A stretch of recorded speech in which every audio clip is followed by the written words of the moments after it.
Bonjour à toutes et à tous. Cette vidéo est consacrée au chapitre 3 Qu'est-ce que la connaissance du cours Éthique, sciences, histoire et société. Donc, qu'est-ce que la connaissance? C'est un problème central de l'épistémologie. Donc, comment faire la différence entre croyance et connaissance?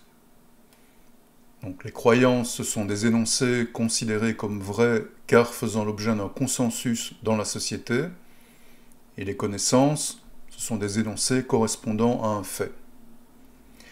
Et deuxième sous-question que nous aborderons aussi, quelle est la valeur de la connaissance? Est-ce qu'elle est locale, c'est-à-dire est-ce que ces connaissances sont valables uniquement au sein d'une communauté, ou est-ce qu'elle peut avoir une prétention universelle, donc être valable pour toutes et tous? Alors, il faut être conscient qu'il existe plusieurs positions épistémologiques très différentes, voire opposées. Donc l'idéalisme, le réalisme, le relativisme, le constructivisme, nous allons aborder ces différentes positions. Mais il faut être conscient que ces positions épistémologiques dérivent en grande partie de la position ontologique qui a été adoptée. Donc qu'est-ce que l'ontologie? L'ontologie, c'est l'être. Ontos, ce qui est, logos, le discours. Donc c'est le discours sur ce qui est. Donc l'ontologie, c'est l'étude de ce qui est, de la nature de réalité, du sens même de l'existence. En philosophie, on considérait que c'était du domaine de la métaphysique, parce que ça sort de ce qui est naturel, de ce qui est physique. Alors il y a un lien très important entre l'ontologie et l'épistémologie. En général, la manière dont nous concevons la réalité, donc la position ontologique, va déterminer la méthode d'acquisition de la connaissance, donc l'épistémologie qui va être adoptée. Alors je vais prendre deux exemples très simples et évidemment caricaturaux et très opposés. Par exemple, l'origine et la structure de l'univers. Si vous prenez comme position ontologique que l'univers a été créé par un Dieu, donc que c'est une création divine. La manière d'étudier cette création, ce sera l'étude des textes sacrés, l'étude des lois divines. Donc ça, c'est la théologie, étude rationnelle des textes sacrés. Alors, à l'opposé, si vous considérez que tout ce qui existe, objet et événement, peut être expliqué par des causes ou des principes naturels, donc sans explication divine, vous êtes dans ce qu'on appelle une ontologie naturaliste.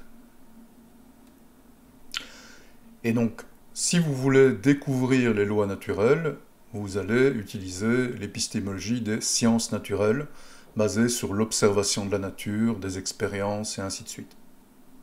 Donc, retenez ce principe, même si ici je vous le présente de manière assez caricaturale, il y a un lien très important entre la position ontologique, la manière dont on voit l'univers, dont on voit le monde, et la manière dont on l'étudie. Et ça, c'est quelque chose qui est avéré au niveau des philosophes. Donc ici, il s'agit d'un sondage réalisé sur 1785 philosophes de langue anglaise. Et ce sondage montre que l'adoption d'une ontologie théiste ou dualiste est associée à un rejet d'une épistémologie de type réductionnisme physicaliste. Alors, qu'est-ce que ça veut dire? Donc le théisme, c'est une conception qui affirme l'existence d'un Dieu, à la fois personnel, unique et cause du monde. Et le dualisme, c'est la thèse métaphysique qui établit l'existence de deux principes irréductibles et indépendants, c'est-à-dire en général l'esprit et la matière. Donc, ceux qui croient qu'il existe un Dieu ou qu'il existe une séparation matière-esprit, ce qui est souvent associé à la croyance en une âme et donc en un Dieu, rejettent tout ce qui est épistémologie de type physicaliste. Donc le physicalisme, c'est la thèse selon laquelle toutes les connaissances sont réductibles, au moins théoriquement, aux énoncés de la physique. Donc c'est une manière d'approcher la connaissance qui exclut évidemment les explications divines. Alors il faut souligner à ce stade que la conception de la réalité, donc l'ontologie, ça reste actuellement en grande partie du domaine de la croyance. C'est-à-dire que la manière dont nous voyons le monde ne peut pas entièrement être justifiée de manière scientifique. Par exemple, on ne peut pas démontrer l'inexistence des divinités. Et si on prend par exemple notre connaissance du vivant en biologie, elle est forcément limitée à la planète Terre.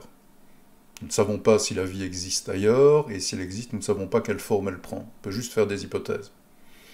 Donc, une grande partie de notre conception de la réalité est du domaine de la croyance ou de l'hypothèse non démontrée. Ça, il faut quand même en être conscient, c'est une limite. Et donc, ça implique qu'il y a nécessairement un socle de croyance, au sens des choses non justifiées, scientifiquement parlant, à la manière dont nous envisageons la production de connaissances scientifiques. Étant donné que, comme j'ai essayé de vous l'expliquer, c'est la manière dont nous voyons le monde qui détermine la manière dont nous allons produire des connaissances. Donc si la manière dont nous voyons le monde dépend en partie de croyances, ces croyances vont quand même forcément influer un peu sur la manière dont nous allons produire des connaissances. Il ne faut pas croire que tout est justifié de manière scientifique actuellement. Et évidemment, ce socle de croyance, cette ontologie, elle n'est pas neutre. Elle va souvent être liée à une idéologie, qu'elle soit religieuse, philosophique, politique, et donc à des valeurs morales de bien et de mal.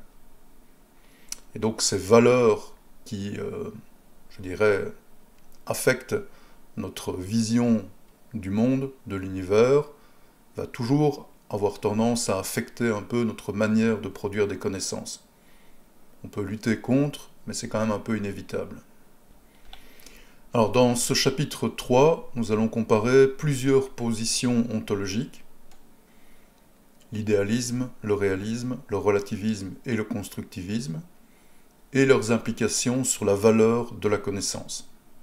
En gros, la manière dont elles la définissent et la manière dont elles lui posent des limites. Alors je mets un gros avertissement ici, je souligne que ce cours est une simple introduction. La philosophie se caractérise par une importante diversité de points de vue au sein de chaque mouvement ou école. Il n'est pas rare que les philosophes changent d'avis au cours de leur existence, et donc il est impossible de résumer fidèlement en quelques minutes un mouvement intellectuel qui souvent va s'étaler sur plusieurs siècles. Donc ce cours ne donne qu'un très très petit résumé, petite introduction sur toute une série de points de vue très complexes que je vous invite, si ça vous intéresse, à aller approfondir. Alors nous commencerons par l'idéalisme, qui a très largement dominé de l'Antiquité jusqu'au moins à la Renaissance. Aujourd'hui, les philosophes qui se revendiquent explicitement de l'idéalisme sont assez rares.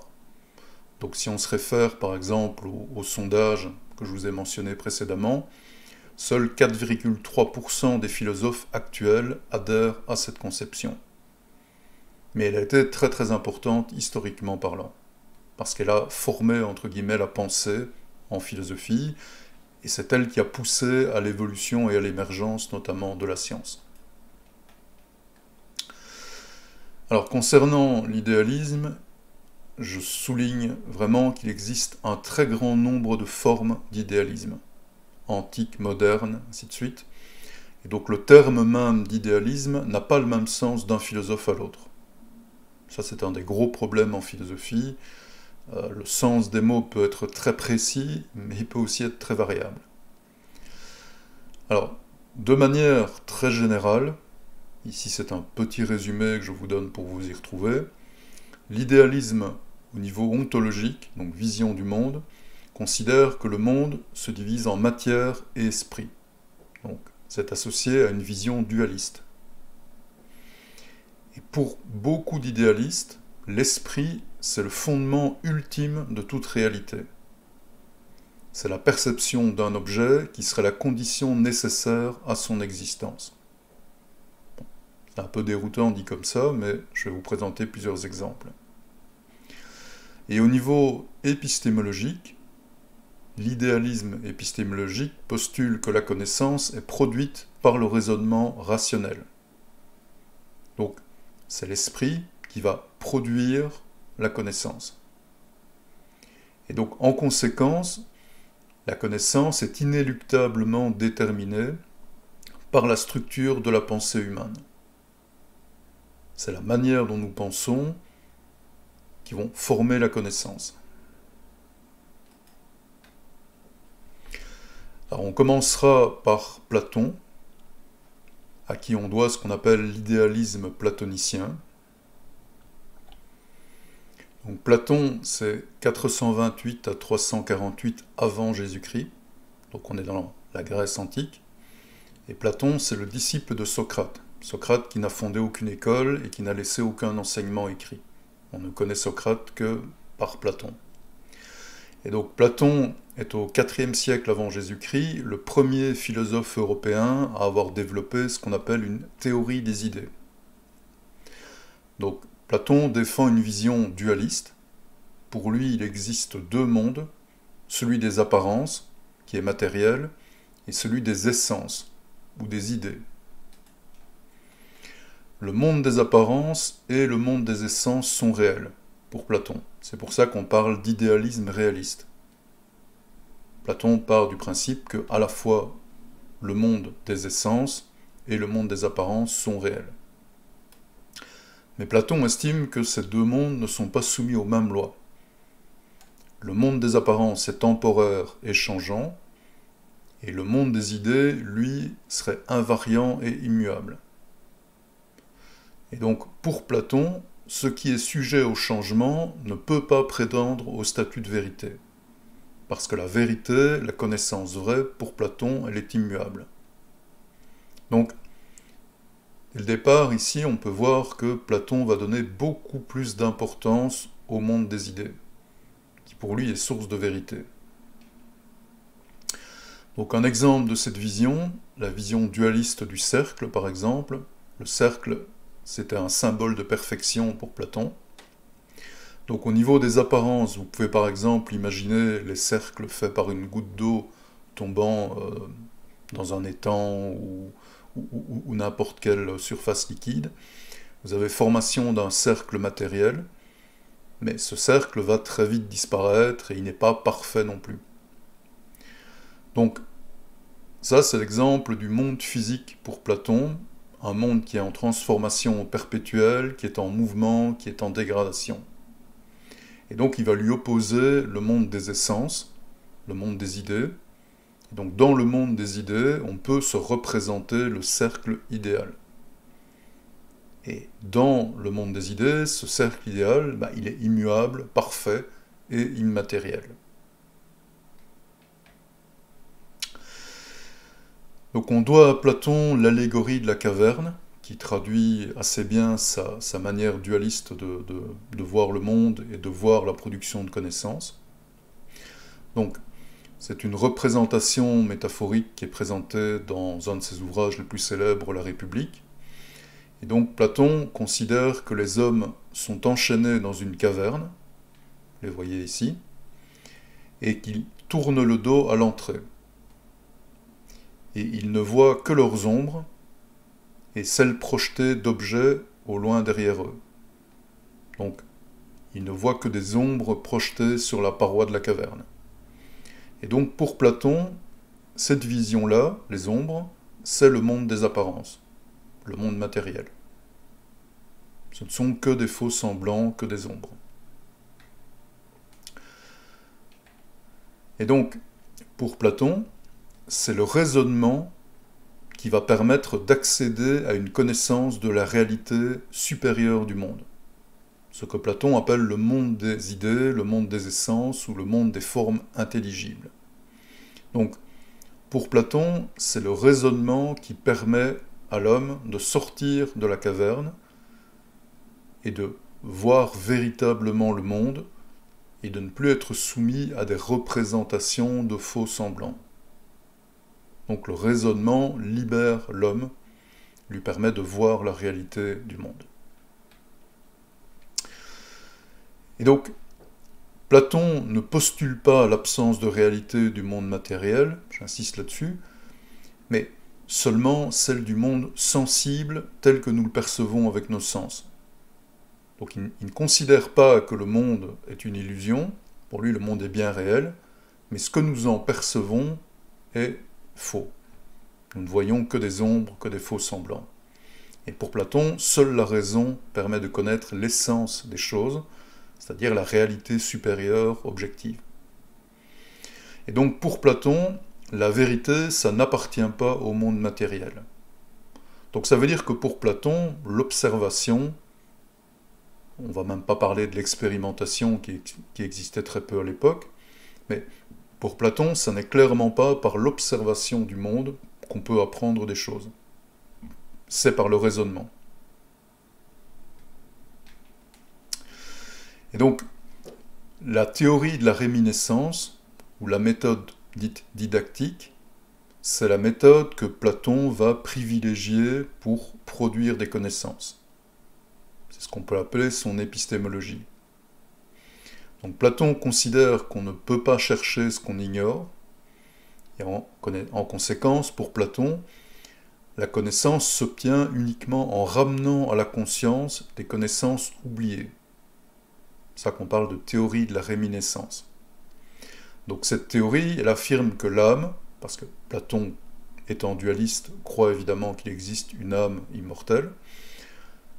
Pour Platon, l'âme, avant de naître, a connu les vérités essentielles dans le monde des idées, mais lors de son incarnation dans le monde matériel, elle a tout oublié. Donc, pour Platon, les vérités sont déjà en nous. Nous avons en nous les réponses à toutes les questions concernant la réalité objective du monde. Mais pour atteindre ces vérités, nous devons en fait essayer de nous en souvenir, et la méthode que prône Platon, c'est le dialogue. C'est la méthode dite dialectique ou maïeutique de l'art de l'accouchement. Donc l'idée, c'est une discussion entre deux personnes qui cherchent à élucider une question ou à parvenir à une conclusion commune.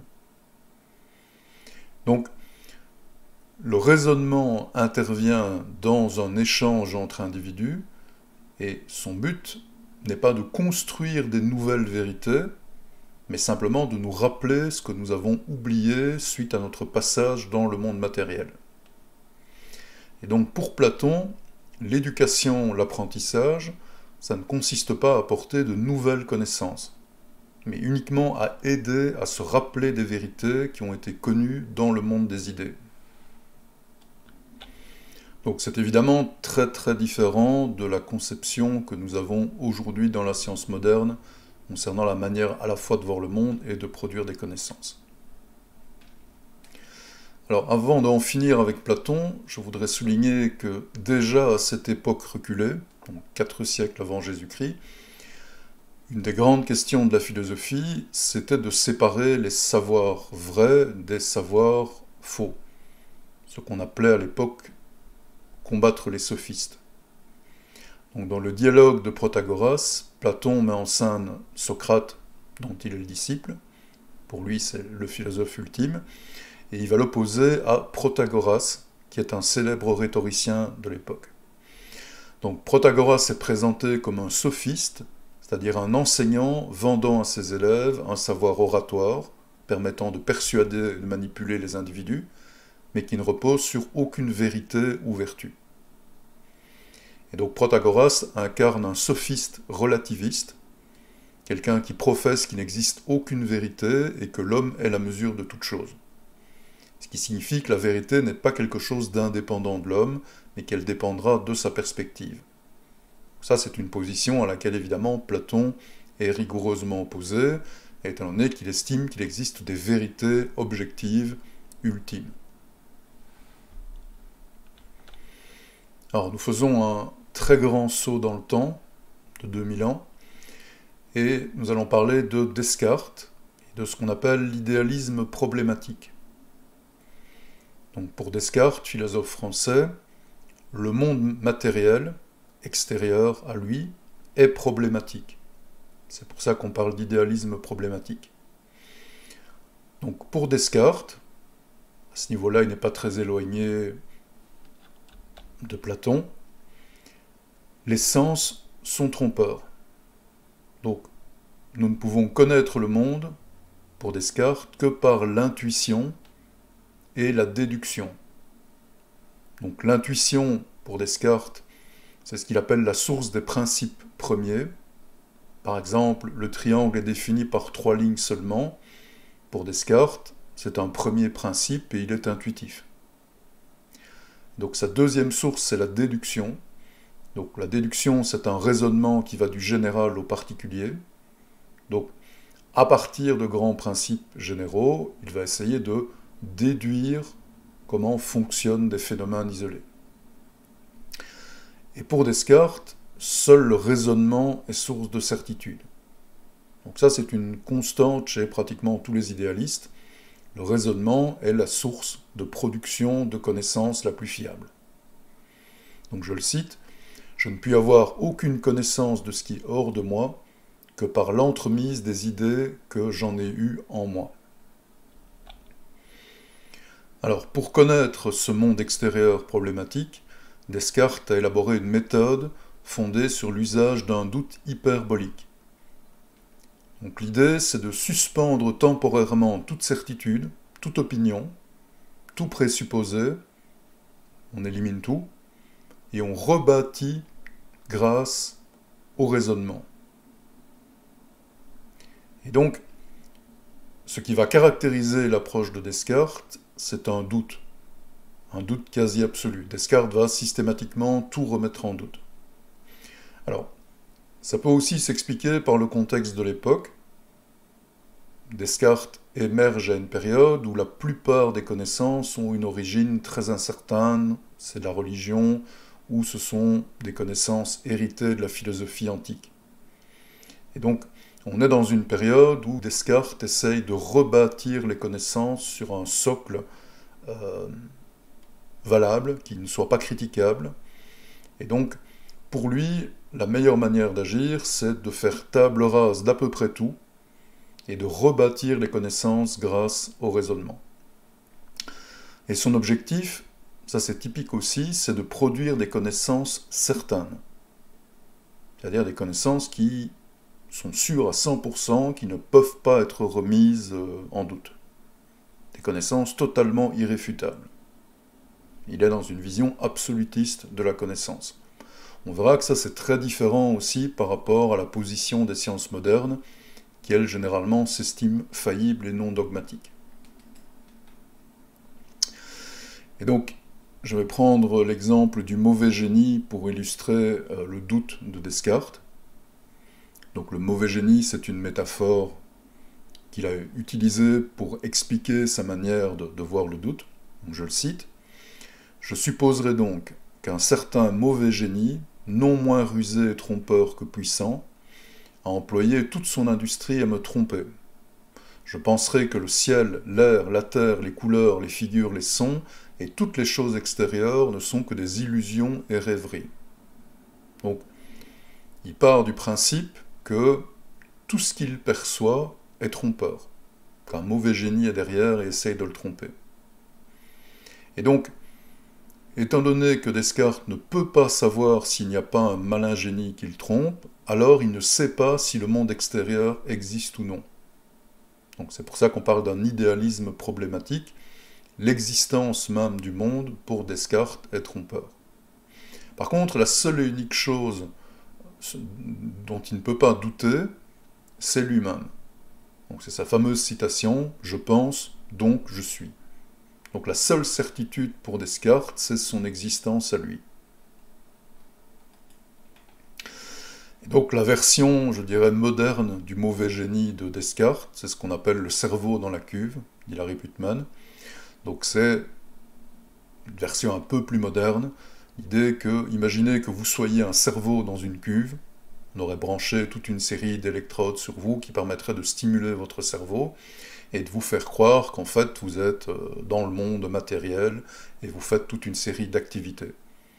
Bien, dans cette position-là, d'un cerveau dans une cuve, quelque part vous êtes dans la même position que Descartes vis-à-vis de son mauvais génie. Vous n'avez pas véritablement deux possibilités si vous êtes un cerveau dans une cuve, d'arriver à déterminer si le monde extérieur est une illusion ou non. Mais vous ne pouvez pas, entre guillemets, vous tromper sur le fait que vous pensez, donc que vous existez. Donc l'idée de Descartes est de tout bâtir à partir des quelques certitudes, et les principales certitudes, pour lui, c'est sa propre existence à lui. Alors passons maintenant à Berkeley, philosophe irlandais, et qui est un représentant de ce qu'on appelle l'idéalisme subjectif ou empirique. Alors, George Berkeley, lui, défend une position idéaliste qu'on considère comme radicale, très dogmatique. Cette position, c'est l'immatérialisme. Donc, pour Berkeley, il n'existe que les idées, et la matière n'existe que par le biais des idées. Je le cite, « Être, c'est être perçu ou percevoir. » Et à propos des choses matérielles, il dit que « il n'est pas possible qu'elles aient une existence quelconque en dehors des esprits. » Donc, typique aussi de certains idéalistes, c'est de faire de la pensée, de la perception, le fondement de l'existence du monde matériel. Donc, un exemple pour Berkeley, une cerise, ça n'est qu'un ensemble de qualités perçues au moyen de nos sens, mollesse, humidité, rougeur, acidité, et donc si on supprime ces qualités, on ne peut plus rien dire de l'objet. Donc Descartes et Berkeley, ce sont des adeptes de ce qu'on appelle le solipsisme. Donc le solipsisme, du latin solus, seul, et ipse, soi-même, c'est une théorie selon laquelle la seule chose dont l'existence est certaine est le sujet pensant. Donc c'est une forme extrême d'idéalisme qui est liée à Descartes. Je pense donc je suis la seule chose dont je peux être sûr qu'elle existe. Et à Berkeley, être, c'est être perçu ou percevoir. Et donc le solipsisme accorde évidemment énormément d'importance à la subjectivité, c'est-à-dire la conscience de soi, les états de conscience, parce qu'en fait, pour Descartes et Berkeley, c'est la seule source des connaissances certaines. Les pensées, donc ce que nous ressentons, nos états intérieurs, c'est la seule chose qui est censée être certain. Alors passons maintenant à Emmanuel Kant et à ce qu'on appelle l'idéalisme transcendantal. Donc dans la critique de la raison pure, de 1781, Kant va tenter de préciser les conditions, les limites de la raison humaine. Et il va essayer d'établir une distinction entre croyance et connaissance. Donc pour Kant, les choses dites métaphysiques, c'est-à-dire tout ce qui ne relève pas de la physique, c'est-à-dire tout ce qui ne relève pas du matériel, c'est-à-dire la nature de l'âme, Dieu, le temps, et ainsi de suite, c'est-à-dire tout ce qui échappe à la perception, donc ce qui est au-delà du physique, qui est métaphysique, tout ça est hors de portée de l'entendement humain. Donc on ne peut pas les connaître. Donc pour Kant, on peut penser les choses métaphysiques, les choses qu'on ne peut pas percevoir, mais on ne peut pas les connaître. Et donc on ne peut connaître que les choses que l'on peut percevoir et observer.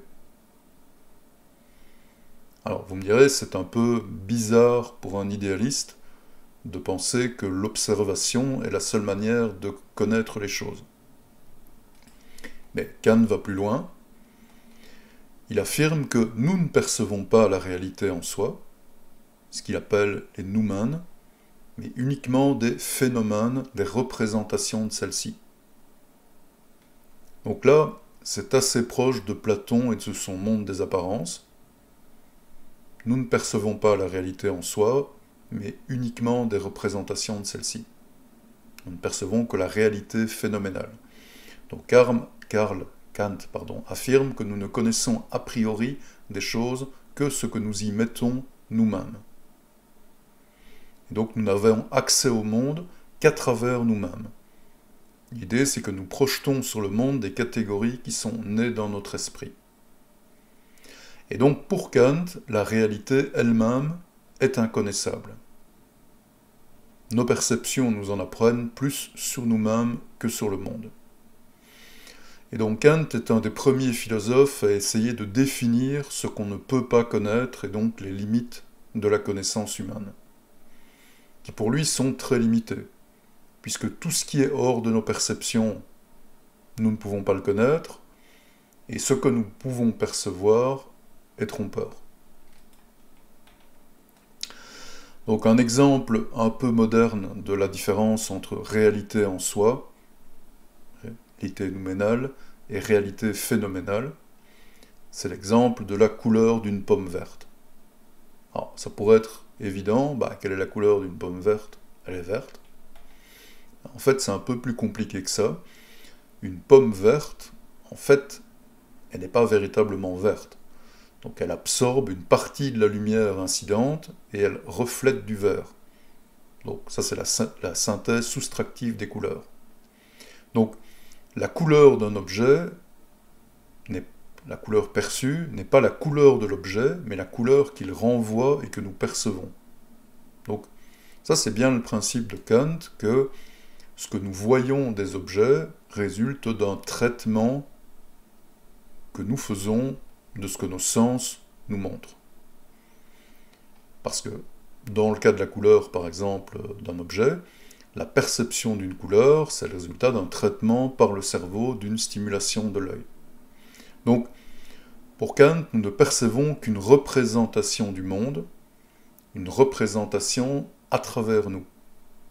C'est pour ça que Kant parle de perception transcendantale du monde. Perception qui vient de la structure interne du sujet.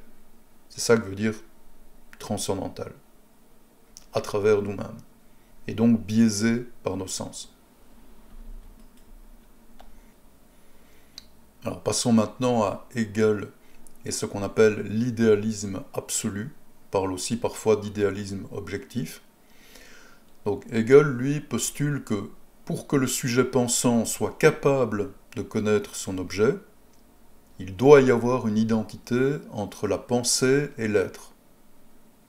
Et donc, il doit y avoir ce qu'on appelle une unité entre le sujet et l'objet.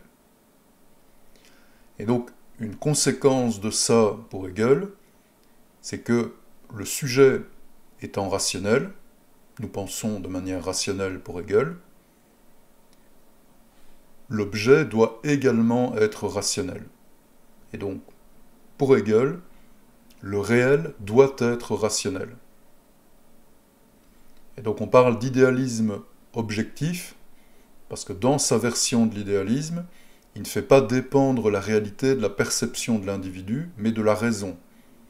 Parce que pour Hegel, la raison, c'est un principe qui est extérieur à l'individu, qui est indépendant de sa perception.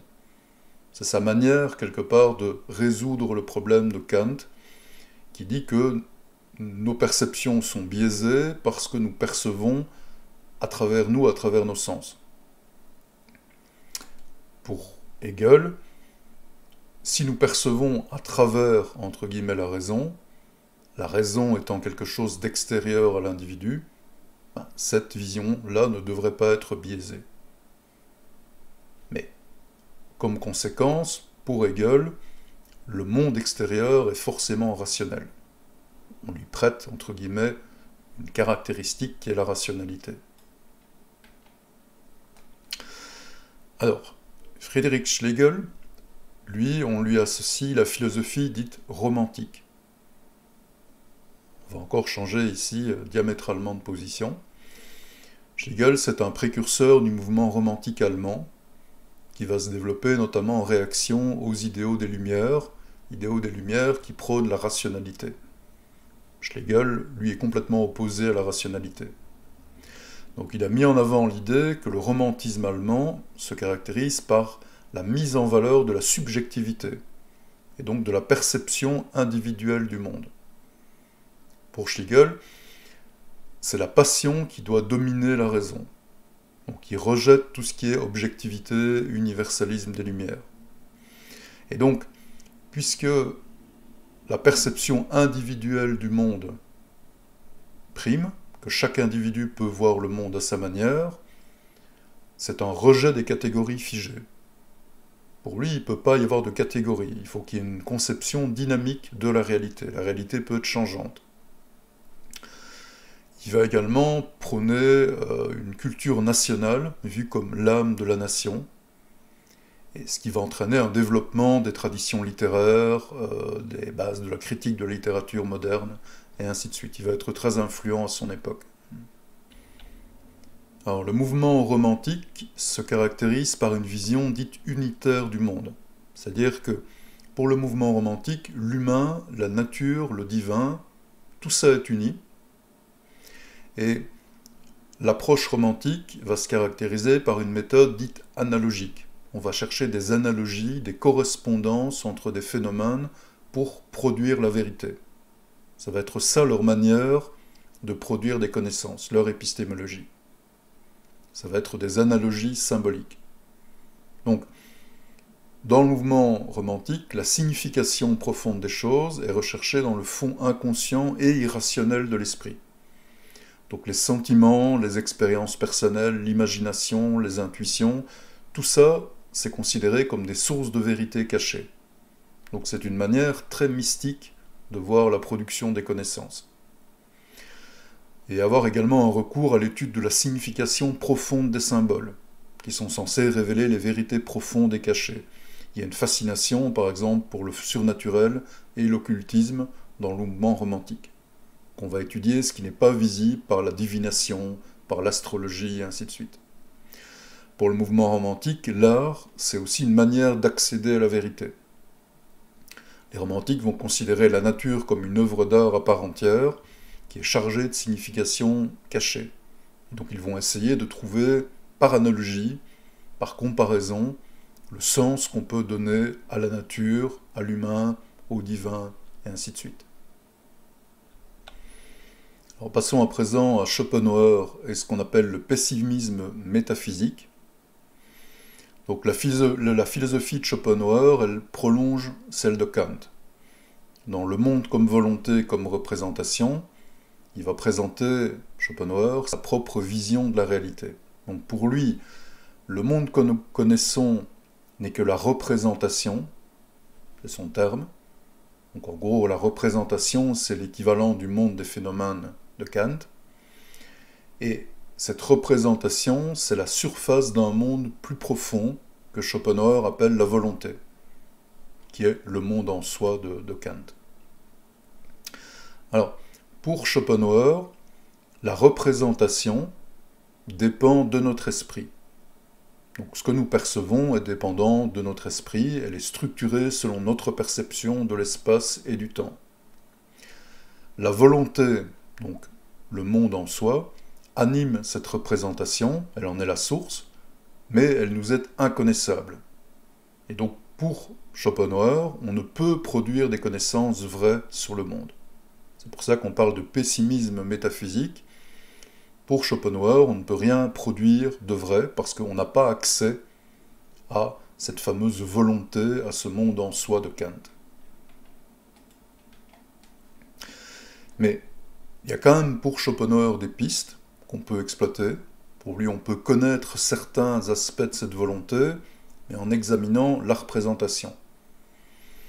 Donc par exemple, il part du principe que l'homme est vivant, il a un instinct de conservation. La vie est donc une expression de la volonté, mais on n'en comprend pas le sens, la finalité. Donc, pour Schopenhauer, l'existence humaine n'a pas de sens, elle est irrationnelle, donc source de souffrance et de désespoir. Bon, c'est très noir comme philosophie. Et donc, pour Schopenhauer, seule notre représentation du monde est rationnelle. La volonté, donc le monde en soi, pour Schopenhauer, est irrationnelle. Parce que la vie n'a pas de sens. Et donc là, on a une rupture qui est très très profonde avec Hegel, qui considérait que le monde était forcément rationnel, parce que nous sommes rationnels. Et donc, pour Schopenhauer, le monde est irrationnel, et donc ce monde n'est pas soumis au temps et à l'espace ou à la causalité. Donc pour lui, c'est un monde qui est totalement absurde. Et donc il est considéré comme un des premiers philosophes occidentaux à nier la causalité et à faire de l'irrationalité, de l'absurdité, un principe directeur de la réalité. Alors passons maintenant à Nietzsche, qui est un disciple de Schopenhauer. Donc Nietzsche, il va s'inspirer de la représentation du monde de Schopenhauer, dont il est le disciple, mais il va considérer que la fameuse volonté de Schopenhauer, incarnée par la vie, c'est une volonté de puissance. Donc, pour Nietzsche, la vie n'est pas absurde, elle ne se résume pas à un simple instinct de conservation. Pour lui, ce qui la caractérise, c'est la volonté de puissance qui va se manifester par la création et la destruction. Donc, alors que Schopenhauer considère que l'homme ne cherche qu'à survivre sans but, Nietzsche considère que la pulsion fondamentale de l'homme, c'est l'accroissement de la puissance. Et donc je terminerai cette présentation à la galerie des idéalistes avec un dernier exemple, ce qu'on appelle le néo-idéalisme, qui est incarné par John McTaggart et Lise McTaggart.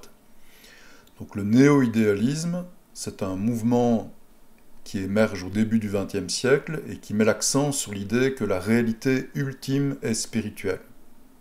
Donc là, on abandonne l'idée platonicienne que dans le dualisme, il existerait à la fois une réalité matérielle et une réalité des idées. Pour le néo-idéalisme, c'est clairement le spirituel, le monde des idées qui domine. Donc McTaggart, il arrive à la conclusion que le monde ne serait composé que d'âmes, chaque âme étant liée à une ou plusieurs des autres par l'amour. Pour McTaggart, c'est ça qui fait tenir le monde.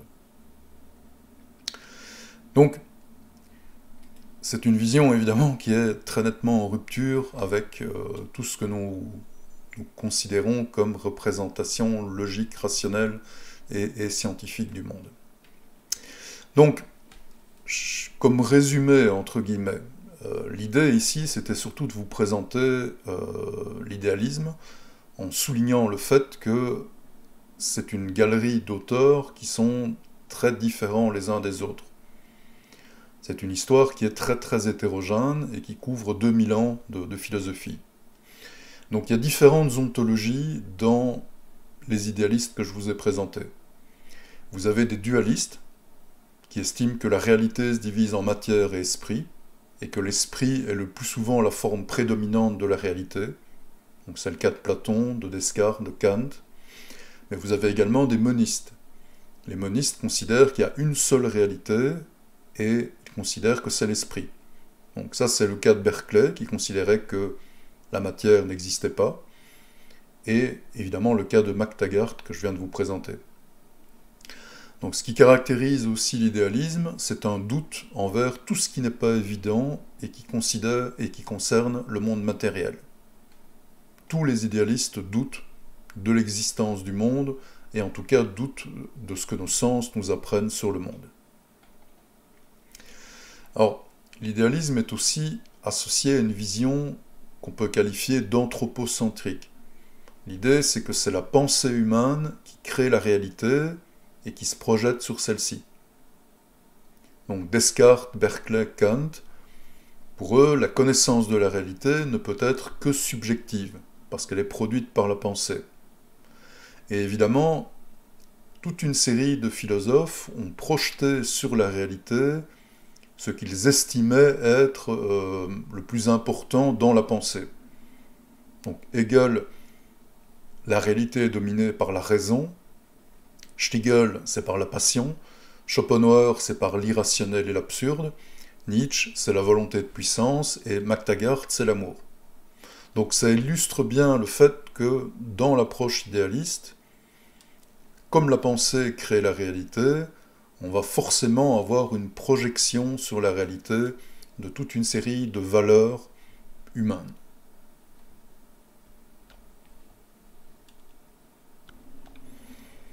Donc passons à présent au réalisme.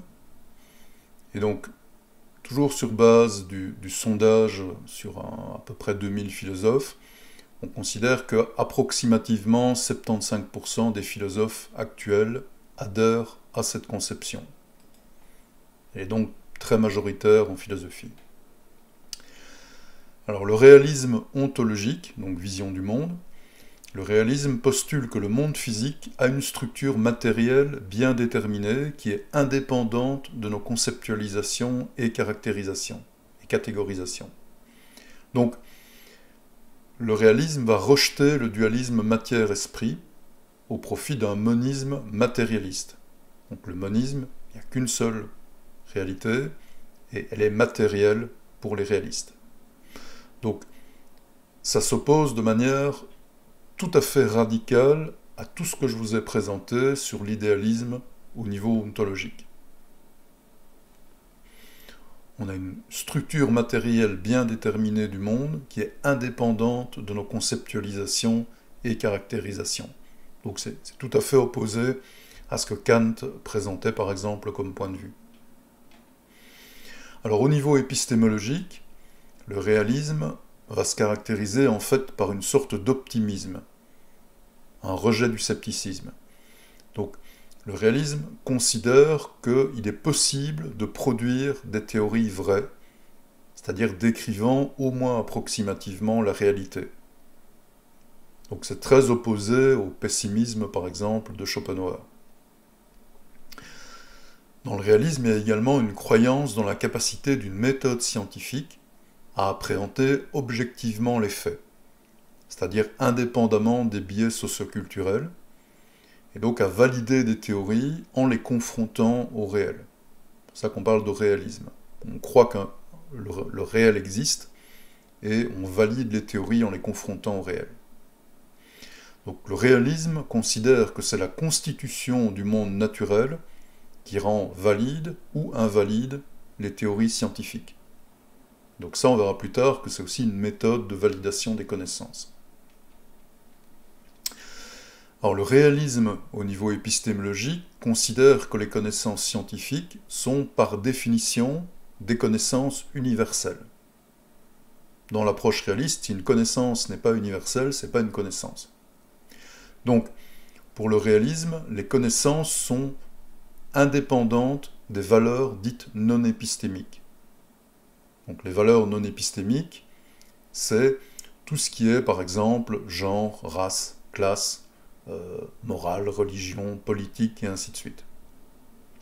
Donc le réalisme, c'est important, fait une distinction très claire entre les jugements de valeur, qui sont forcément subjectifs, et les jugements de réalité, qui eux sont censés être objectifs s'ils sont vérifiables et réfutables.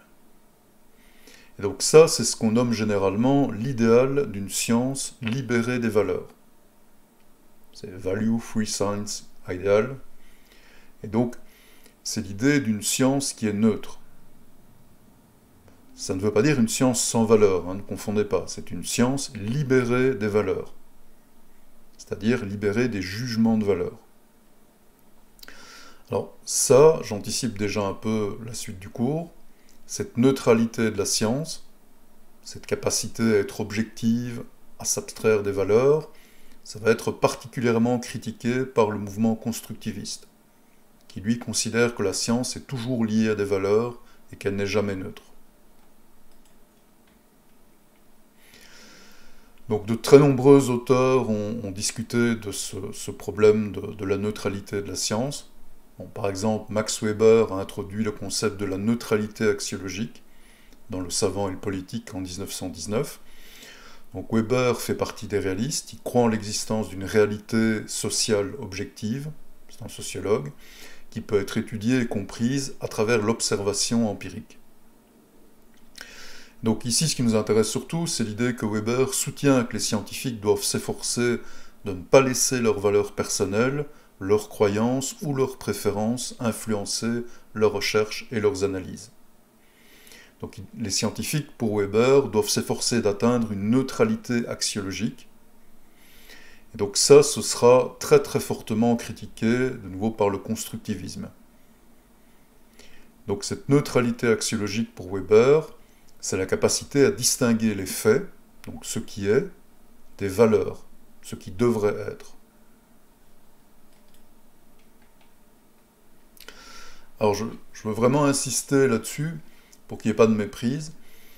l'idéal d'une science libérée des valeurs, ça ne signifie absolument pas que les valeurs non épistémiques, donc genre le sexe, la morale, les idéologies politiques et ainsi de suite, ne joueraient pas un rôle dans la détermination et l'orientation des projets de recherche, dans les contraintes éthiques imposées sur les choix méthodologiques ou comme motivation personnelle des chercheurs à poursuivre un projet de recherche. Donc l'approche réaliste considère que toute une série de choses peuvent biaiser le chercheur. Mais dans l'approche réaliste, on considère que toutes ces choses non épistémiques, toutes ces valeurs, doivent être exclues des processus de justification qui mènent à l'acceptation de théories ou d'hypothèses scientifiques. Donc, dans la suite ici, je vais essayer de vous expliquer les racines idéologiques et conceptuelles du réalisme. Donc l'idée, c'est de vous expliquer d'où ce mouvement vient et surtout comment il a évolué. Quelles ont été les principales personnes qui ont modifié, orienté ce courant de pensée. Donc je commencerai par le mouvement des Lumières, puis je présenterai le positivisme, le naturalisme, le néopositivisme, et je terminerai par Karl Popper. Donc les Lumières, j'en ai déjà parlé un peu, c'est un mouvement culturel, philosophique, littéraire et intellectuel au XVIIIe siècle. Le XVIIIe siècle est d'ailleurs considéré comme le siècle des Lumières en Occident. Donc les conditions de son émergence sont intéressantes à mentionner, parce que, de nouveau, ce n'est pas un mouvement qui naît de nulle part. Donc il faut savoir que la presse moderne va émerger au XVIIe siècle et se développer au XVIIIe, et donc elle va permettre des débats d'idées. Ce qui était présent évidemment avant, mais grâce à la presse moderne, ces débats vont toucher beaucoup plus de gens, vont devenir beaucoup plus virulents. Bon, c'est un peu l'équivalent du développement d'Internet de nos jours qui a aussi intensifié les débats. On a également, à l'époque, au XVIIIe, une urbanisation très importante. Donc les gens vont vivre de plus en plus dans les villes, et donc les villes vont devenir des lieux d'échange intellectuel. On a aussi eu, à l'époque, des développements scientifiques majeurs. Donc Galilée, Newton sont passés par là, et donc on a déjà des connaissances qui sont relativement performantes pour décrire la manière dont le monde fonctionne.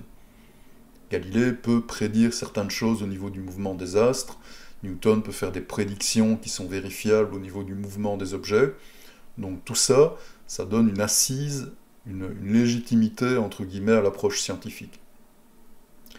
On a aussi le développement d'une classe bourgeoise qui va aspirer à des réformes politiques et sociales, et donc qui va progressivement rejeter les structures féodales. Et donc ça va impliquer le développement d'un esprit très critique par rapport aux dogmes. Et surtout, il y a également eu des guerres de religion, qui ont entraîné une remise en question des dogmes religieux, parce que à partir du moment où on a un schisme entre par exemple les catholiques et les protestants, il y a évidemment des contestations internes entre religieux, ce qui amène quelque part à ébranler le dogme qui existait à l'époque où il n'y avait qu'un seul courant de pensée religieux. Donc comment résumer la logique, je dirais, des Lumières ? Kant l'a fait en 1784.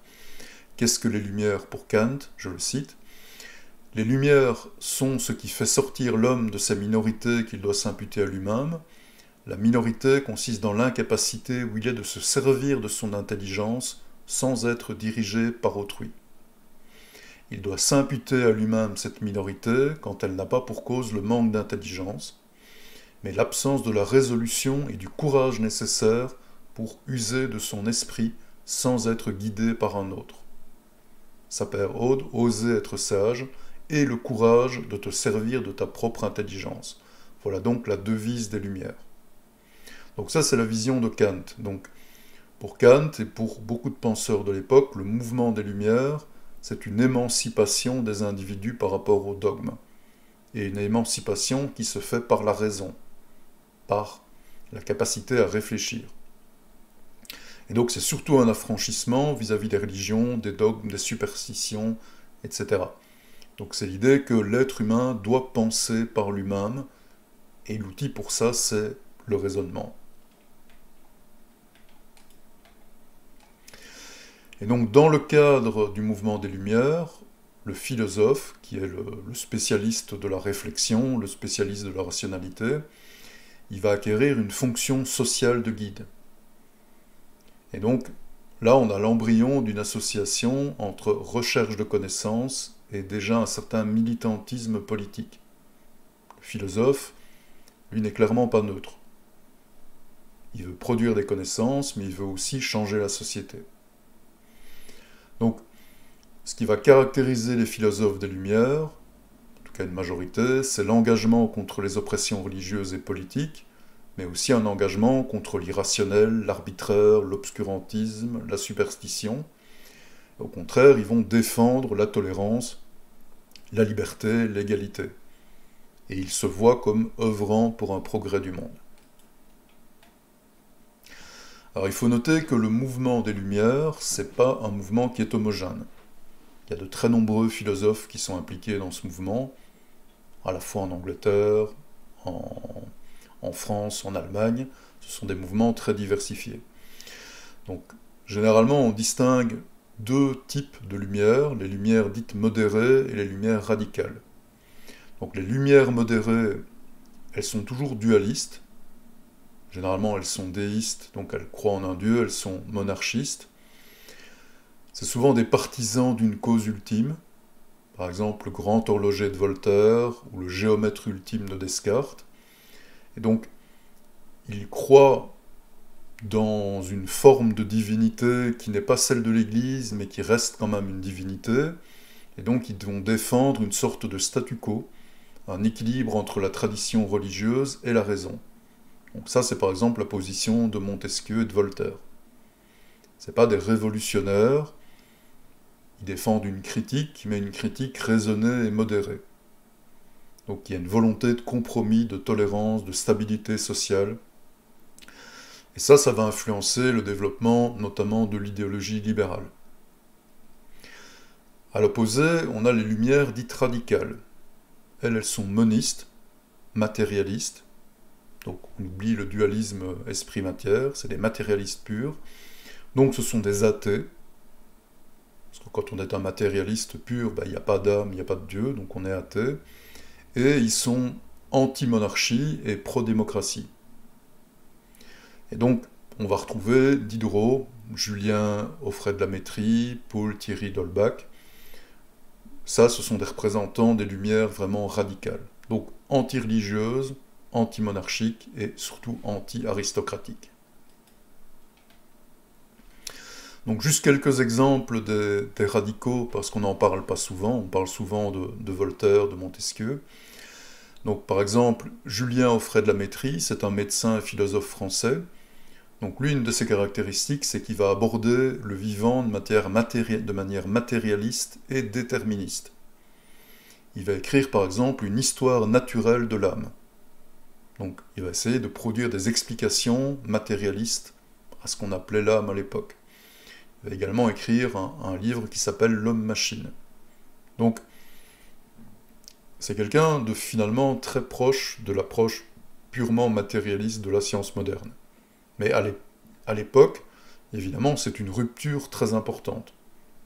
Je rappelle qu'à l'époque, l'Église est encore toute puissante. Et donc en France, ces livres vont être brûlés publiquement par arrêt du gouvernement. Un autre exemple, c'est Paul Thierry d'Holbach. Donc il va écrire sur le système de la nature, sur la politique naturelle. À chaque fois, il va écrire sous pseudonyme pour éviter d'être accusé. Et donc pour lui, le monde est gouverné par des strictes lois matérialistes et déterministes. Donc évidemment, aucune intervention divine. Il considère même que le libre arbitre est une illusion, et il va également nier l'existence de Dieu. Donc ces livres vont aussi être condamnés au feu par le Parlement français. Notamment parce que dans ces livres, il va légitimer la violence des peuples comme étant la seule réponse appropriée à l'indignité des rois. Donc c'est un anti-monarchiste. Donc les Lumières radicales, leur idée est vraiment révolutionnaire, c'est en finir avec les superstitions, le fanatisme de la religion, et avec la tyrannie d'un pouvoir monarchiste absolu qui est légitimé par les religions. Donc, si j'essaie ici, juste à titre informatif, de vous donner une petite idée de la manière dont les différentes idées modernes ont émergé par rapport aux Lumières. Donc, dans les Lumières modérées, vous avez une forme de conciliation entre foi et raison. Vous avez une propension à défendre des réformes progressistes. On reste monarchiste, mais on essaye d'avoir une monarchie qui se teinte de démocratie. On a une défense de l'humanisme, de l'universalité, mais aussi de l'économie de marché. Donc tout ça, ça va donner naissance au libéralisme politique et économique, à ce qu'on appelle aussi l'utilitarisme, on en reparlera quand on verra les idéologies morales, et à ce qu'on appelle aussi l'humanisme universaliste. Donc ça, ce sera Voltaire, Condorcet, Kant, et ainsi de suite. Les Lumières radicales qui sont athées, rationalistes, qui font une critique radicale, qui sont très matérialistes, eux sont révolutionnaires. Donc c'est rejet de la religion organisée, rupture avec les institutions. Leur projet de société, c'est surtout un projet égalitariste. Donc ça donnera plutôt naissance au socialisme utopique, un peu au marxisme et aussi à l'anarchisme. Et alors les sciences modernes, en tant que telles, en fait, ont été influencées par ces deux courants. C'est pour ça que j'en parle. Donc autant les Lumières modérées que les Lumières radicales vont influencer les sciences modernes. Ce qui vient des Lumières modérées, c'est l'idée que la science est un outil de progrès. C'est aussi l'institutionnalisation de la recherche, par exemple la création des académies, le développement de méthodes, de normes scientifiques, l'idée qu'on doit essayer de concilier science et foi, et qu'on ne doit pas attaquer, entre guillemets, directement les religieux. Mais ce qu'on va également hériter des Lumières radicales en science, c'est la critique des dogmes, le matérialisme et la science comme outil d'émancipation intellectuelle. Alors au niveau de la méthode scientifique prônée par les Lumières, c'est ce qu'on appelle un rationalisme empirique, qui unit la recherche de la cohérence logique, donc la raison, avec l'observation. Donc ça, on en reparlera quand je détaillerai l'empirisme, par exemple de John Locke, de David Hume, et ainsi de suite. Donc, la méthode scientifique qui est liée aux Lumières, on va abandonner l'idée que la connaissance pourrait être en nous et révélée par le questionnement et la logique, ce qui était la position de l'idéalisme. Et donc il y a une rupture, par exemple, avec le rationalisme de Descartes, qui s'appuyait uniquement sur le raisonnement logique. Donc le rationalisme de Descartes, c'est uniquement la raison qui peut produire des connaissances, alors que le rationalisme des Lumières, c'est à la fois la raison et l'observation. Donc, il ne faut pas confondre les deux. On parle malheureusement de rationalisme des Lumières et de rationalisme de Descartes, mais ayez conscience que le rationalisme des Lumières, c'est pas du tout la même position que le rationalisme de Descartes. Dans le rationalisme des Lumières, il y a déjà les bases de l'empirisme, et donc l'idée que l'observation est indispensable à la production de connaissances. Alors passons maintenant au positivisme d'Auguste Comte. Donc ça c'est un mouvement très important et fondateur pour les sciences modernes, le positivisme. Donc entre 1830 et 1845, donc là on est au 19e siècle, Auguste Comte va produire le positivisme sur base des mouvements empiristes, que je vous développerai quand on parlera de méthode scientifique. Donc Comte va postuler que la connaissance passe par 3 états théoriques successifs, ce qu'on appelle la loi des 3 états. Donc il distingue les connaissances théologiques, qui proviennent de la religion, et qui pour lui sont des simples superstitions. Il distingue aussi les connaissances dites métaphysiques, qui proviennent uniquement de la raison, et qui pour lui sont des simples abstractions, donc qui n'ont pas beaucoup de rapport avec le réel. Et il distingue tout ça des savoirs scientifiques. Et donc, Auguste Comte va être un des premiers à défendre l'idée que seule l'approche scientifique est une source réelle de connaissances. Donc ça, c'est une déclaration de guerre, entre guillemets, à la fois contre les connaissances religieuses et contre les connaissances issues de la philosophie qui ne seraient basées que sur une approche rationaliste. Donc tout ce qui vient des idéalistes. Donc le positivisme affirme que la science est la seule source de connaissances vraies. Et donc la démarche scientifique du positivisme, en gros, prend comme modèle la méthodologie de la physique de l'époque. Donc c'est une rupture totale avec la théologie et le rationalisme philosophique des Lumières, puisqu'on va incorporer l'observation dans la création des connaissances. Donc la méthode positiviste en tant que telle, c'est une approche synthétique fondée sur l'observation, le raisonnement et aussi l'expérience, et surtout sur les mathématiques. Donc je cite Comte, il ne peut pas plus y avoir d'observation suivie sans une théorie quelconque que de théorie positive sans observation suivie. Donc, avec le positivisme, on commence à considérer que la production de connaissances passe nécessairement par des observations, que c'est ce qui va caractériser l'approche scientifique.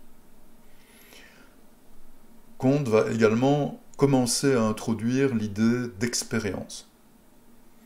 Par des expériences répétées, produire des observations qui mettent en évidence les relations constantes qui unissent les phénomènes.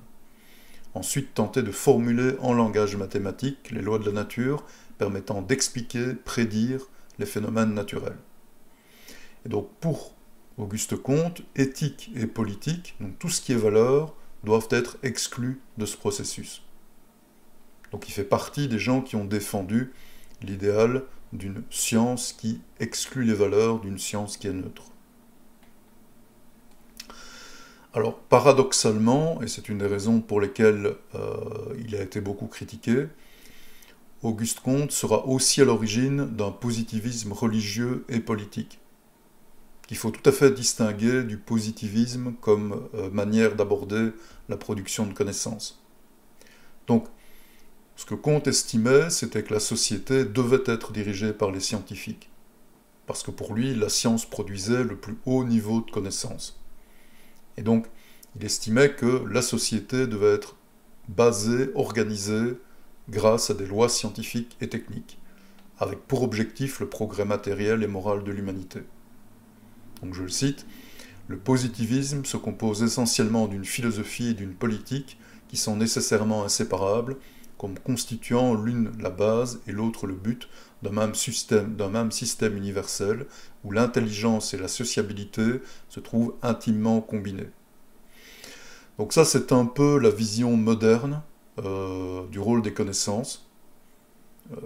Comte amène l'idée que les connaissances servent évidemment à libérer l'individu, c'est la fonction d'autonomie intellectuelle, mais il pose déjà ici le jalon comme quoi la connaissance scientifique doit servir à diriger et à organiser la société.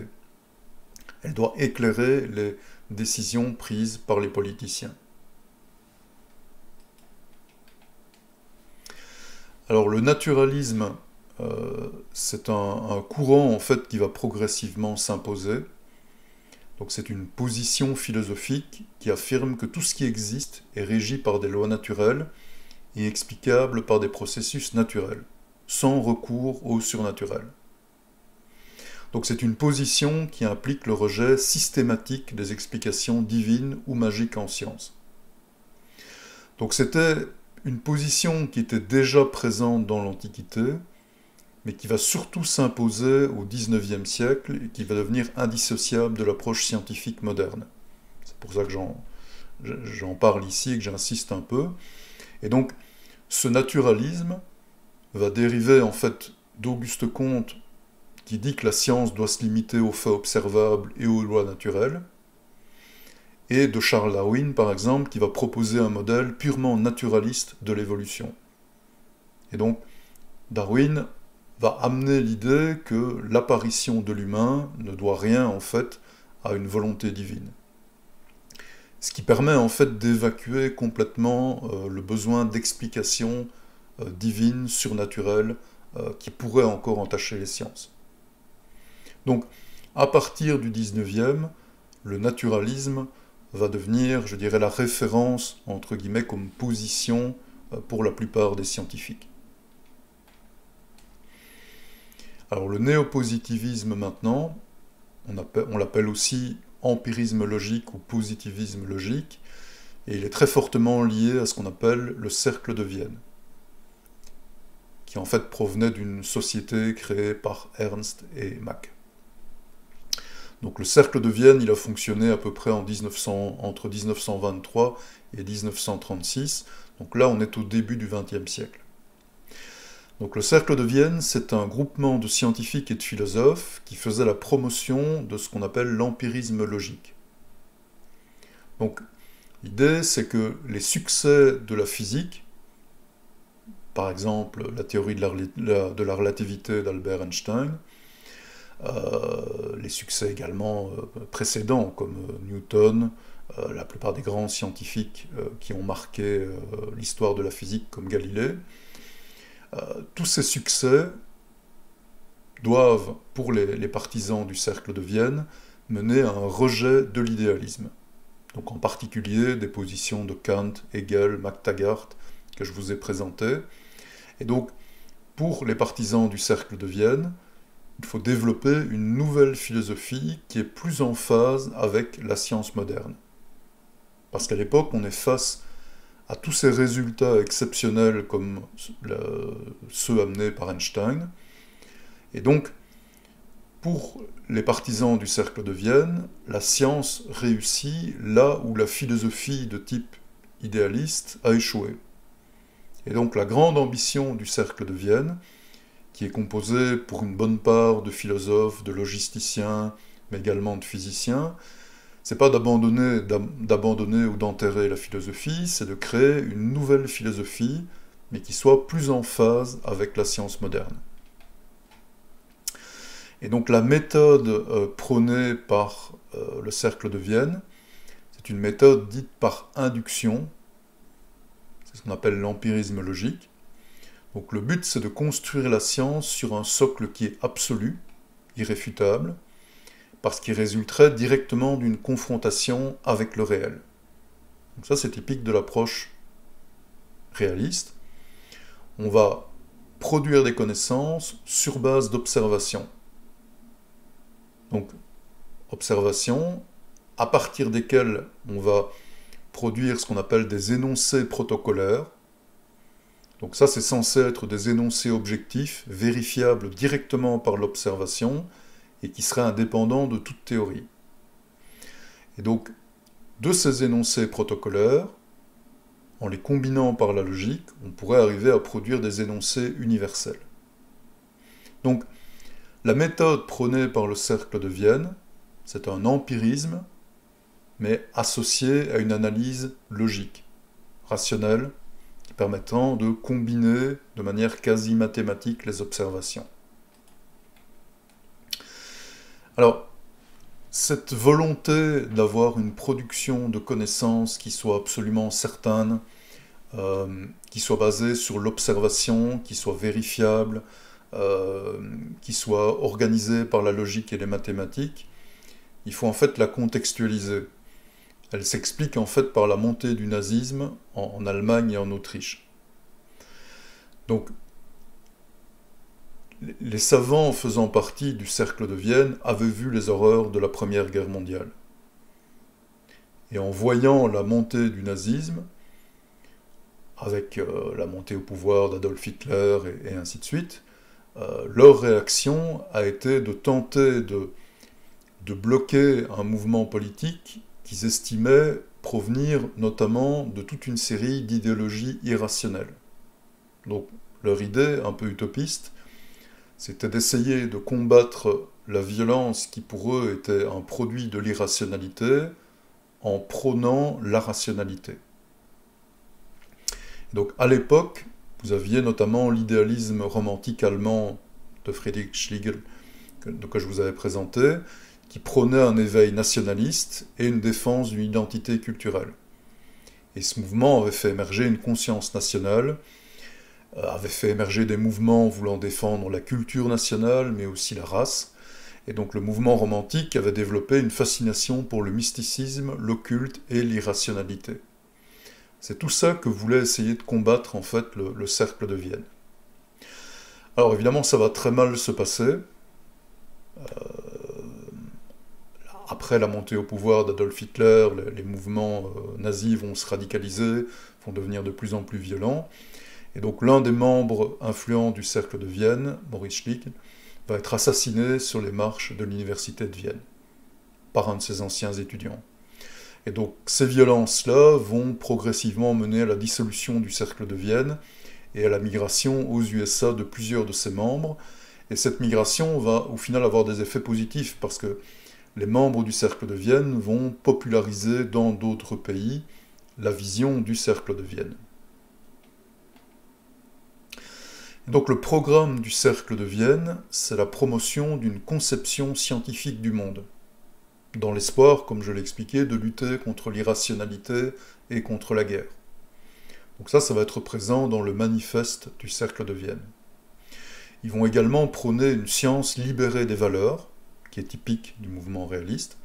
Donc l'éthique et la politique, pour eux, ne peuvent pas participer au processus de production de connaissances. Et ils vont surtout insister sur une méthode par induction. Donc construire sur base d'observations irréfutables une théorie à l'aide d'outils logiques. Ils vont également faire la promotion d'une approche expérimentale dite réductionniste. Donc c'est l'idée que tous les phénomènes naturels peuvent être ramenés à leurs composantes de base. Ça, assez ironiquement, c'est inspiré de Descartes. Et le néopositivisme va aussi se caractériser par un programme dit d'unification des sciences, ce qui est une idée assez nouvelle. Donc c'est l'idée qu'on peut construire des théories universelles, qu'on pourrait réduire toutes les sciences à la physique, qui est évidemment la référence à l'époque, et aux mathématiques. Et donc, dans la vision du cercle de Vienne, le progrès des sciences se mesure en fonction de la possibilité de se rapprocher d'une théorie unifiée. Alors les principales critiques qui ont émergé du néopositivisme, donc du cercle de Vienne, parce que c'est une vision qui est quand même très radicale du rôle de la science, c'est que son approche est trop restrictive. Donc par exemple, dans certaines sciences, biologie, sciences humaines, l'approche purement expérimentale n'est pas possible. Si on prend par exemple la théorie de l'évolution, les expériences ont été très rares jusqu'au début du XXIe siècle. Et on peut également prendre comme exemple les grandes théories de la physique, qui obligent à un questionnement minimal sur la nature de la réalité et qui reposent parfois sur une approche déductive, où on va produire une théorie avant de faire des expériences. C'est par exemple ce qu'a fait Einstein. Et donc, je vais terminer la présentation du courant réaliste avec les apports de Popper, Karl Popper, qui lui va être à l'origine de plusieurs concepts clés de ce qu'on peut appeler le réalisme moderne. Donc lui, Karl Popper, va fortement imprégner la deuxième moitié du XXe siècle. Donc lui défend une position réaliste, donc l'idée que les théories scientifiques visent à représenter le monde de manière objective, indépendante des croyances subjectives des scientifiques, il défend ça, mais il est tout à fait anti-positiviste. C'est-à-dire qu'il va critiquer la méthode inductive et il va affirmer que la simple observation, la vérification, ne peut pas suffire à justifier une théorie scientifique. Donc, c'est pour ça que je vous ai présenté le cercle de Vienne. C'est pour vous expliquer que dans l'histoire du mouvement réaliste, ça n'est pas une progression sans heurts. Vous avez eu des positions, parfois très radicales, qui ont été critiquées et qui ont amené à des révolutions en interne dans le mouvement réaliste. Ce n'est pas un mouvement homogène, de la même manière que l'idéalisme n'était pas un mouvement qui était homogène aussi. Donc, Popper, lui, rejette l'idée qu'on doit forcément fonder la connaissance sur des observations, et il rejette aussi l'idée que c'est la simple vérification des observations qui permettrait de justifier une théorie scientifique. Donc il va insister, lui, sur la nécessité de réaliser des expériences pour réfuter les théories. Et donc ça implique que les théories scientifiques doivent se présenter sous une forme réfutable. Ça, c'est une nouvelle exigence. Une théorie scientifique doit se prêter à la réfutation. Elle doit être testable, falsifiable, comme disait Popper. Donc Popper, il défend aussi une vision évolutionniste des théories scientifiques. C'est-à-dire que pour Popper, les théories évoluent en réponse aux tentatives de réfutation expérimentale des scientifiques.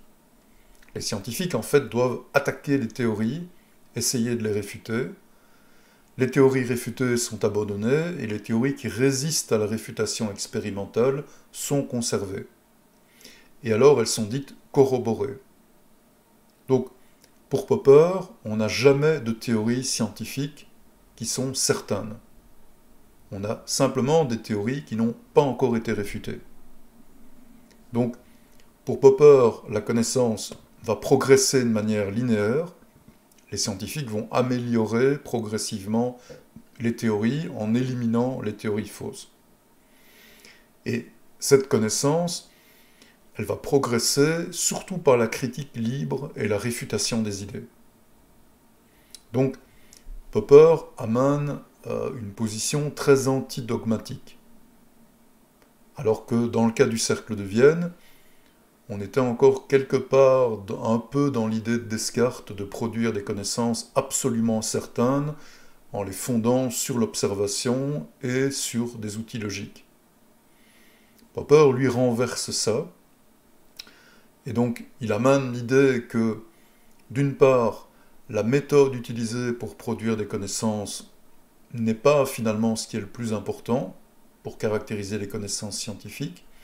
Il amène l'idée que ce qui est véritablement critique, c'est la possibilité de réfuter les théories. Une théorie doit pouvoir s'exposer à la critique, c'est ce qui la rend scientifique, et si elle résiste à cette critique, c'est très bien, on la conserve, mais on ne doit pas être dogmatique, on doit considérer que toute théorie doit pouvoir être critiquée. Évidemment, en la critiquant correctement, c'est-à-dire en venant avec des faits, avec des raisonnements valides. Alors, l'approche réaliste, en fait, va connaître un énorme succès. Pour plusieurs raisons. Je vais essayer de vous expliquer ici. Donc, du point de vue réaliste, la science contribue au progrès du monde parce qu'elle permet d'améliorer notre représentation du monde. Ça, c'est clair.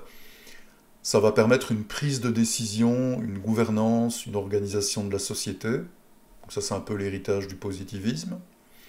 Mais pour les réalistes, les connaissances permettent aussi de produire des innovations, techniques ou organisationnelles. Et ça, en fait, ça va représenter une forme de validation des théories. Parce que les connaissances fondées sur cette approche vont permettre de créer des innovations qui vont changer la société. Et donc ces changements de société, cette amélioration grâce au progrès technique, va être considérée a posteriori comme une preuve de l'efficacité de l'approche réaliste. Et donc, je vous ai mis le petit tableau ici, les théories scientifiques ont progressivement amené à toute une série de biais, de bénéfices sociétaux. Donc, par exemple, les découvertes en immunologie ont amené au développement des vaccins, aux méthodes de thérapie par transfert d'anticorps, toute une série d'innovations en physique, comme les rayons X, la radioactivité, vont amener à des méthodes de traitement, par exemple, des cancers. La théorie de la relativité d'Einstein, on lui doit notamment le développement du système GPS, le Global Positioning System. Toutes les découvertes en biologie au niveau de l'ADN vont permettre notamment des thérapies géniques, vont permettre de prédire le développement d'anomalies. Donc, une grande partie du succès du fait que le mouvement réaliste s'est imposé, c'est parce qu'en fait, les pratiques liées à cette approche ont mené à la production de connaissances scientifiques qui ont eu des applications concrètes qui ont permis de modifier nos sociétés. Et ça a été une forme de validation des théories très très importante. Et donc, Hilary Putman, un philosophe du XXe siècle, a bien résumé les choses en disant que l'argument positif en faveur du réalisme, par rapport, par exemple, à l'idéalisme ou au constructivisme, c'est que le réalisme, c'est la seule philosophie qui ne fait pas du succès de la science un miracle. Parce que pour les idéalistes, étant donné que toutes nos perceptions sont faussées, si on arrive à produire une théorie scientifique qui permet véritablement de prédire le réel, quelque part, c'est un miracle. Alors que pour le réalisme, l'objectif, c'est de produire des théories vraies, et donc, d'une certaine manière, c'est la seule approche qui banalise le succès, entre guillemets. Donc, l'argument qui revient systématiquement dans la littérature en faveur du réalisme, Richard Dawkins l'a également résumé, c'est le fait que les théories produites dans l'approche réaliste fonctionnent. Et donc Dawkins prend par exemple l'exemple des avions, je le cite, « Les avions sont construits selon des principes scientifiques et fonctionnent. Ils restent en l'air, ils vous amènent à une destination choisie. Les avions construits selon des spécifications tribales ou mythologiques, tels que les avions factices des cultes cargo dans les clairières de la jungle ou les ailes en cire d'abeille d'Icare, ne le sont pas. » Donc il souligne le fait que toutes les connaissances issues des religions, des mythologies et ainsi de suite ne fonctionnent pas pour produire des innovations technologiques, alors que les théories scientifiques, elles, sont capables de le faire.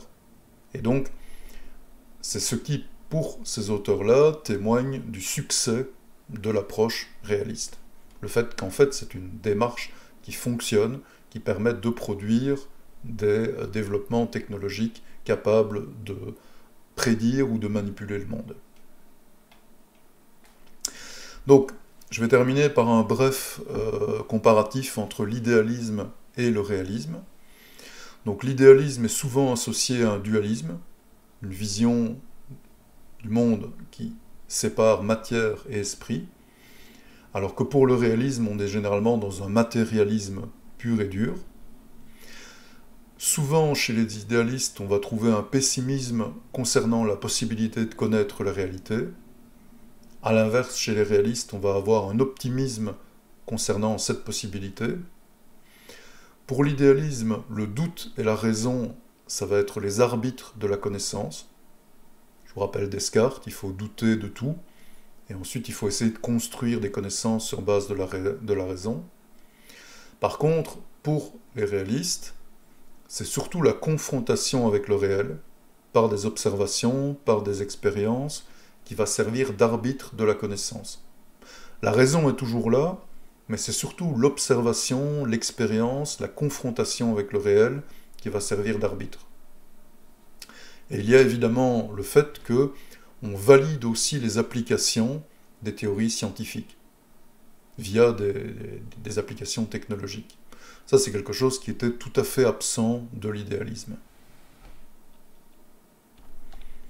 Donc, dans la prochaine vidéo, je vous présenterai en fait deux mouvements, le relativisme et le constructivisme, qui viennent en réaction et en critique au mouvement du réalisme.